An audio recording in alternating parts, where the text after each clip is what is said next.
గుంతకల్ నియోజకవర్గంలో గుమ్మనూరు జయరాం ఆధ్వర్యంలో తెలుగుదేశం ఆత్మీయ సమ్మేళనం నిర్వహించారు. ఈ సందర్భంగా మాట్లాడుతూ కలిసికట్టుగా పనిచేసి తెలుగుదేశం పార్టీని గెలిపించుకుందామని అన్నారు. ఈ కార్యక్రమంలో తెలుగుదేశం పార్టీ నాయకులు పాల్గొన్నారు. కార్యకర్తలకు, నాయకులకు, శ్రేయోభిలాషులకు, పాత్రికేయులకు ప్రతి ఒక్కరికి పేరు పేరున ధన్యవాదాలు తెలుపుకుంటాము. ఈరోజు ఆత్మీయ సమావేశం ఏర్పాటు చేస్తున్నాం. ఇందులో వక్తలు చాలా చక్కగా మాట్లాడారు, కొన్ని విషయాలు మీరు చెప్పారు. మాయాజీ గురించి ఏ విధంగా ఉంటుంది, ఏ విధంగా మన తెలుగుదేశం ప్రభుత్వం ఉన్నప్పుడు ఏ విధంగా చేశారు మైనారిటీస్కి అనే విషయాన్ని కూడా మీకు వివరించారు. అదేవిధంగా బీజేపీ జనసేన పొత్తులతో మనం కూటమి ఏర్పాటు చేసుకుని ఈరోజు కూటమి అభ్యర్థిగా జయరాం గారిని ఏర్పాటు చేసి నిలబెట్టాము. అదేవిధంగా ఎంపీ అభ్యర్థిగా మన అంబికా లక్ష్మణ్ గారిని అభ్యర్థిగా నిలబెట్టాము. మరి వీళ్ళిద్దరినీ మనం అందరూ గెలిపించుకునే బాధ్యత మన అందరిపైన ఉంటుందని మీకు అందరికీ తెలియజేస్తున్నాను. అయితే ప్రభుత్వ విధి విధానాల్లో చాలా లోపాలు ఉండి ఈరోజు పెద్ద అసమ్మతి అనేది ఏర్పడింది. కనుక ఈరోజు ఈ ప్రభుత్వం పైన మనం అందరము ఈ ప్రభుత్వం చేస్తున్న పరిస్థితి అంటే దుష్టమైన చర్యలను ప్రజల్లోకి తీసుకోవాల్సిన బాధ్యత ప్రతి ఒక్క కార్యకర్త పైన ఉందని మీ అందరికీ తెలియజేస్తాను. రాబోయే దినాల్లో ఖచ్చితంగా వచ్చేది తెలుగుదేశం ప్రభుత్వమే. చంద్రబాబే ముఖ్యమంత్రి అవుతారు. చంద్రబాబు ముఖ్యమంత్రి చేయాలంటే మన కాన్స్టిట్యూన్సీ తరఫున మన పార్లమెంటు అభ్యర్థులను ఇద్దరిని గెలిపించుకునే బాధ్యత మనందరిపైన ఉంటుంది. ఇందులో కొన్ని లొసుగులు ఉన్నాయి, చిన్న చిన్న లొసుగులు, కొత్త పాత కలయికల వల్ల. అదేవిధంగా పార్టీ జనసేన బీజేపీ కలయికల వల్ల కొంతమంది అటు ఇటు అడుగేసుకుంటూ పోతున్నారు.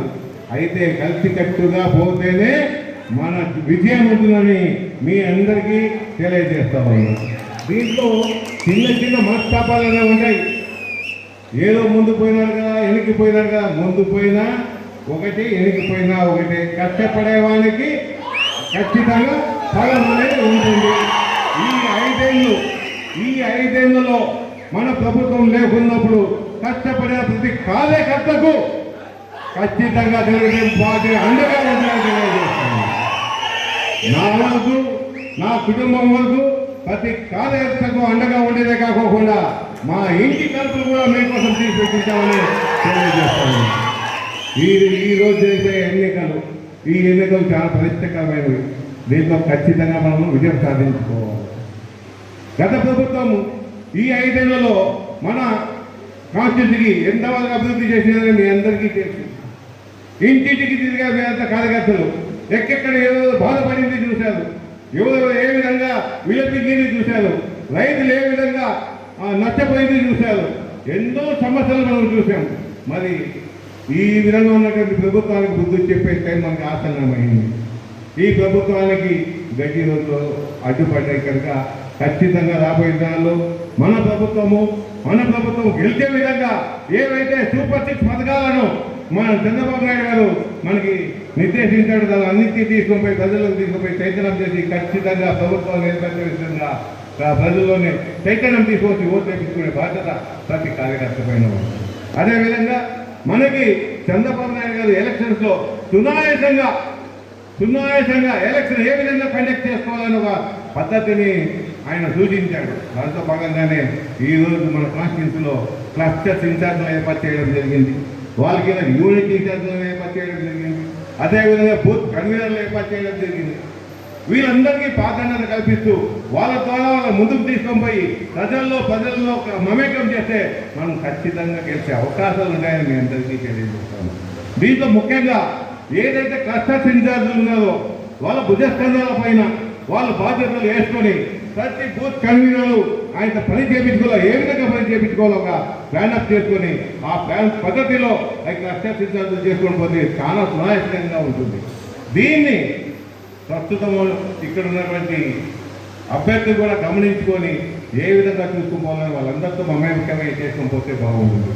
దీనిలో ఇంతమంది కలయికలో చెడు ఉంటుంది, మంచి ఉంటుంది. అన్నీ వింటూనే ఉండాలా, అన్నీ చూస్తూనే ఉండాలా. ఏదైతే మనకి మంచిగా అనిపిస్తుందో ఆ దిశలో మనం ప్రయాణం చేస్తూ పోవాలా. దాన్ని ఏదైనా మనం పొరపాటు చేసుకున్నామంటే మొత్తానికి మనకి వ్యతిరేకత అనేది ఏర్పడుతుంది కనుక ముఖ్యంగా ఇట్లా అభ్యర్థిగా అయితేనేమి, ఇట్లా క్లస్టర్ రిజల్ట్కి అయితేనే, ఇట్లా కార్యకర్తలకు అయితేనే, నాయకులకు అయితేనే ప్రతి ఒక్కరికి తెలియజేస్తాను నా భేదాభిప్రాయాలు పార్టీలో ఎక్కడా ఉండకూడదు. కలిసికట్టుగా పనిచేస్తుంటేనే మనం విజయం సాధిస్తామని తెలియజేస్తా ఉన్నాను. కనుక రాబోయే కాలంలో ఖచ్చితంగా మీరందరూ కష్టపడి ఈ కాన్స్టిట్యూన్సీలో మన తెలుగుదేశం జెండాని ఎగరేస్తారని ఆశిస్తున్నాను. ఈ 5 ఏళ్ళు కార్యకర్తలు, నాయకులందరూ నాకు ఏ విధంగా సహకరించాలో అదేవిధంగా ఇప్పుడు నా పెద్దకు కూడా మీరందరూ మనస్ఫూర్తిగా సహకరించాలని మీ అందరికీ విజ్ఞప్తి చేసుకుంటున్నాను. రాబోయే దినాల్లో మనం ఖచ్చితంగా విజయం సాధిస్తాం. అదేవిధంగా అభ్యర్థికి కూడా తెలియజేస్తా ఉన్నా, ఈ 5 ఏళ్లలో కష్టపడిన నాయకులు ఎవరు ఉన్నారో వాళ్ళని విస్మరించుకోకుండా వాళ్ళకు కూడా న్యాయం జరిగే దిశలో మీరు ముందుకు పోతామంటే వాళ్ళ సహాయ సహకారాలు, అదేవిధంగా కొత్త వాళ్ళను విస్మరించని నేను చెప్పడం లే, కొత్త వాళ్ళని కూడా కలగేసి చేసుకుని వాళ్ళకి న్యాయమైన పద్ధతిలో, అదేవిధంగా జనసేన బీజేపీ నాయకులు కార్యకర్తలు ఉన్నారు కనుక వాళ్ళకి న్యాయం జరిగే విధంగా ముందుకు పోతామంటే నాయకులు అనేవాళ్ళు ముందుకు 4 ఏళ్ల పాటు సక్సెస్ఫుల్లో నడుస్తూ పోతాం కనుక ఈ దృష్టిలో ఉంచుకొని ప్రతి ఒక్కరు ముందుకు పోవాలి. మరి కాలం చాలా మాట్లాడుతూ పోతే వైసీపీ గవర్నమెంట్ గురించి చెప్పాలనుకుంటే ఒక రోజైనా టైం చాలా తక్కువ అవుతుంది. ఇప్పుడున్న పరిస్థితుల్లో టైం చాలా తక్కువగా ఉంది కనుక ఇంకా నాయకులు చాలామంది మాట్లాడవలసింది కనుక వాళ్ళని మాట్లాడే విధంగా మీరందరూ సహకరించి ఈ కార్యక్రమంపై కనుక మీరందరూ ఇంకొకసారి మీకు మనవి చేస్తున్నా, నాకు ఇచ్చిన సహాయ సహకారాలు ఇప్పుడు ఉన్నటువంటి వ్యక్తికి కూడా ఇచ్చి మీరు ఆదరిస్తారని మనస్ఫూర్తిగా కోరుకుంటూ సెలవు తీసుకుంటున్నాను. So thank you.